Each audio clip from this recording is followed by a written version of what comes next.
Bismillahirrahmanirrahim. Assalamualaikum warahmatullahi taala wabarakatuh. Alhamdulillah rabbil alamin. Assalatu wassalamu ala asyrafil anbiya'i wal mursalin wa ala alihi wa sahbihi ajmain, amma ba'du. Perkenalkan, nama saya Muhammad Rasman Akbar dari kelas 4C, kelas ekonomi syariah, untuk memenuhi tugas dari MK Bapak Primadi Prasetyo SE MS AK. Baik. Materi kali ini saya akan menjelaskan satu, pengaruh faktor motivasi dalam perilaku konsumen. Dua, pengaruh faktor kepribadian dalam perilaku konsumen. Baik, pengaruh faktor motivasi dalam perilaku konsumen. A. Faktor internal, motivasi, sikap, persepsi, ekonomi, integrasi. Faktor ini biasa menjadi bahan pertimbangan dari seorang konsumen untuk mengambil keputusan pada produk yang Anda jual. Berikut beberapa faktor internal yang menjadi alasannya. 1. Motivasi. Motivasi adalah kegiatan dalam diri seseorang yang mendorong keinginan individu untuk melakukan kegiatan tertentu yang berguna untuk mencapai suatu tujuan. Ibaratnya ini seperti sebagai penyemangat atau sebagai objek untuk mencapai suatu tujuan, sehingga kita nih ibaratnya nih kayak tidak ada lebih semangat deh pokoknya. Lalu ekonomi. Keadaan ekonomi seseorang cukup berpengaruh terhadap perilaku pengambilan keputusan dalam pembelian sebuah produk. Jika orang tersebut sedang memiliki uang yang lebih, secara otomatis ia akan memilih produk berkualitas yang harganya lebih mahal. Jika sedang tidak memiliki uang lebih, konsumen akan memilih produk harga yang cenderung lebih murah atau bahkan akan mencari produk yang berdiskon. Ya, namanya ekonomi pasti harus sesuai dengan kebutuhan, sesuai dengan apa yang dibutuhkan, sesuai dengan taraf kemampuan ekonomi masing-masing.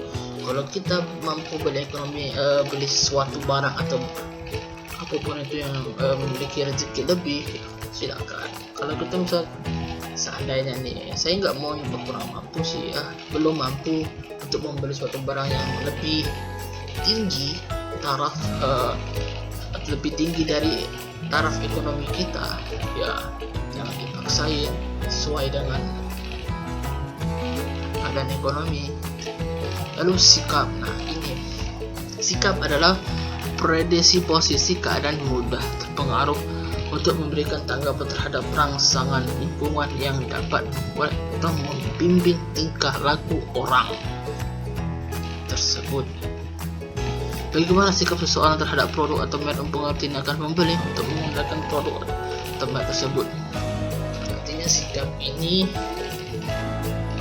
berpengaruh untuk memberi sebuah tanggapan terhadap lingkungan atau terhadap apa yang ingin ditanggapi. Lalu baik, persepsi. Persepsi merupakan hasil pemaknaan seseorang terhadap stimulus atau kejadian yang diterimanya berdasarkan informasi dan pengalaman terhadap rangsangan tersebut. Dengan persepsi diperoleh sebagai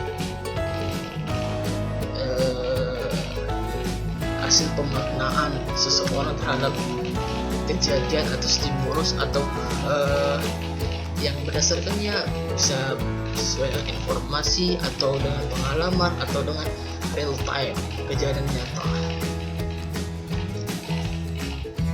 Lalu integrasi merupakan kesatuan antara sikap dan tindakan yang bermaksud respon atau sikap yang diambil. Perasaan suka akan mendorong seseorang untuk membeli dan perasaan tidak suka akan membuat seseorang untuk tidak membeli produk tersebut. Integrasi ini ibaratnya seperti sikap. Terkadang kita nih suka dengan suatu barang, kadang kadang-kadang kita suka suatu barang, kadang-kadang kita tidak suka, malah sebenarnya barang itu baik untuk kita, tapi terkadang yang barang yang tidak baik kita suka atau dengan sikap orang yang kita ambil, yang diambil. Lalu selanjutnya faktor eksternal. Ada 3 bentuk utama kebudayaan: kedua, kelompok sosial atau kelompok referensi; ketiga, keluarga.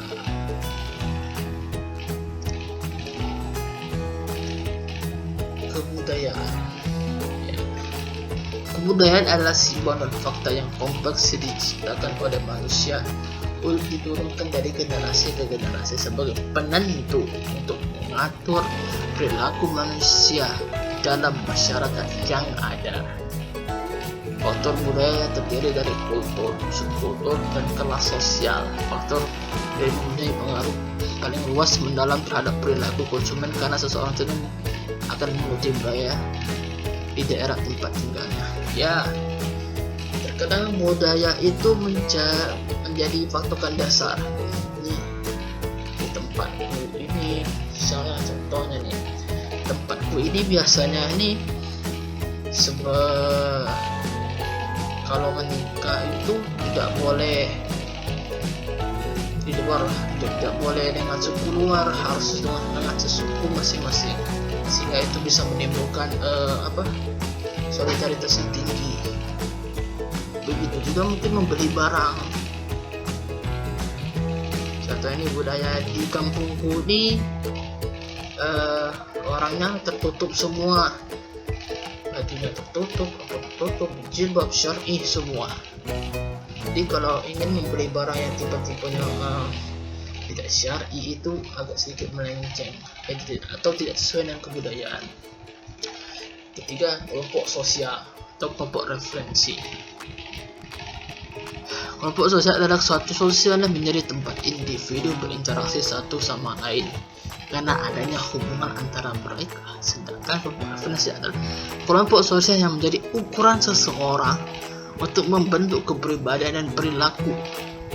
Kedua jenis kelompok tersebut berpengaruh dalam penentuan pembelian karena seorang akan menjadi referensi dari produk yang dimiliki anggota kelompok lainnya. Jadi kelompok sosial ini kadang-kadang berpengaruh karena bisa menjadi sebagai satu patokan dan suatu dasar, atau bahkan menjadi atau bisa seorang untuk membentuk kepribadian dan perilaku.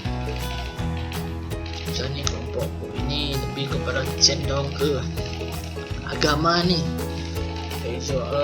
religionalis. Ya, kok cenderung ke arah agama, sehingga beli barang ataupun barang harus sesuai dengan agama, harus sesuai dengan hukum agama, tidak boleh sesuai dengan yang lain. Kedua, keluarga. Selanjutnya keluarga intinya menunjukkan lingkungan keluarga menjadi ayah, ibu, dan anak yang hidup bersama. Dengan arti lain, kelompok paling kecil di dalam kehidupan masyarakat, tapi mempunyai peran terbesar dalam membentuk sikap dan perilaku seseorang, terutama pada pembelian sebuah produk. Nah, terkadang yang seperti kita tahu, keluarga adalah sebagai kelompok sosial paling awal yang pasti kita temui. Ya, kita sebagai anak, ya, walaupun kita sudah dewasa atau lebih masih kecil, tetap pasti keluarga yang pasti kita dului. Otomatis itu berpengaruh terhadap pola pikir atau bahkan pembentukan sikap dan perilaku seseorang. Untuk pembelian produk, pembelian transaksi ekonomi, itu pengaruh sekali keluarga.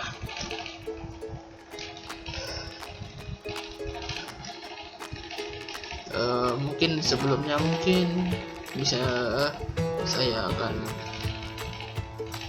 lewatkan.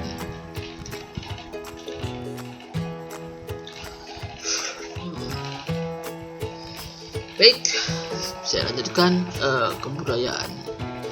Seperti yang saya katakan tadi, kebudayaan merupakan simbol atau faktor kompleks yang diciptakan oleh manusia yang diturunkan dari generasi ke generasi sebagai penentu dan pengatur perilaku manusia dalam masyarakat yang ada. Artinya kebudayaan ini bisa menjadi landasan nih terhadap perilaku yang diturunkan, bahkan bisa pengaruh kepada daya beli masyarakat, pengaruh kepada sikap beli masyarakat atau apapun itu, bersifat transaksi ekonomi atau bersifat ekonomi. Ada beberapa klasifikasi golongan, ada 3 golongan atas. Pertama golongan atas, golongan menengah, dan golongan rendah. Setiap golongan ini biasanya sering bergantung. Golongan atas pasti bergantung dengan golongan menengah, golongan bergantung dengan golongan rendah. Sama halnya golongan rendah pasti bergantung dengan golongan atas, sering bersinergi. Kelas sosial amanah. Yang kedua, faktor lingkungan internal. Motivasi, pengamatan, belajar, kepribadian.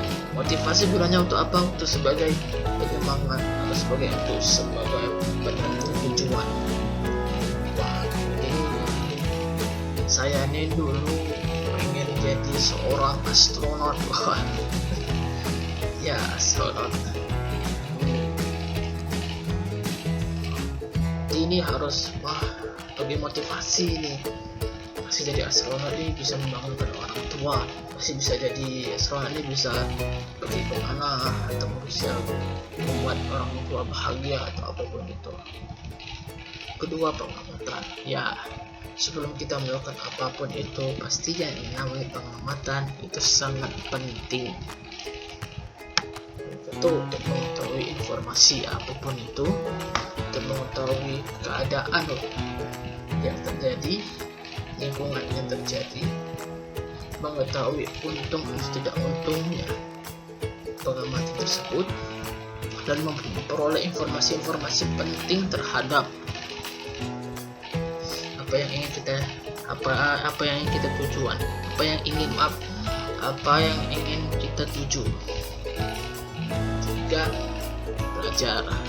Ya, semua orang pasti butuh namanya belajar, karena belajar adalah proses seseorang untuk menjadi lebih baik, untuk menjadi lebih baik dari tahap menjadi lebih baik dari intinya tuh, menjadi lebih dan biasanya pengaruh pada kepribadian dan sikap.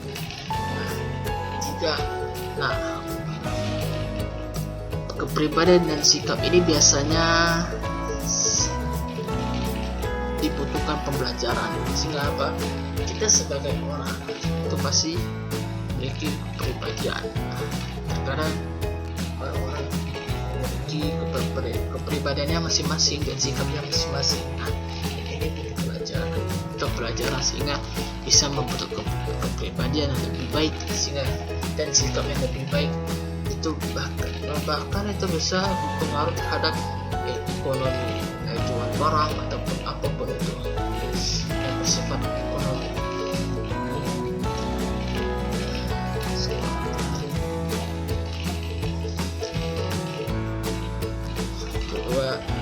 Baik, selanjutnya inovatif kepribadian dan memahami perbedaan konsumen. Keinovasian konsumen dan sifat kepribadian yang berkaitan. Para praktisi pemasaran terhadap berusaha memperoleh semua yang dapat mereka pelajari mengenai inovator, konsumen. Karena respon pasar para inovator konsumen sering menjadi petunjuk atas faktor-faktor yang akhirnya akan menentukan sukses tidaknya produk.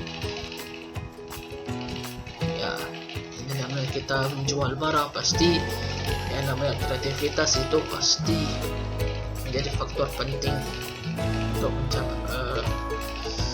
untuk menentukan suksesnya tidak produk. Semakin kita kreatif, semakin kita inovatif, pasti semakin orang semakin tertarik.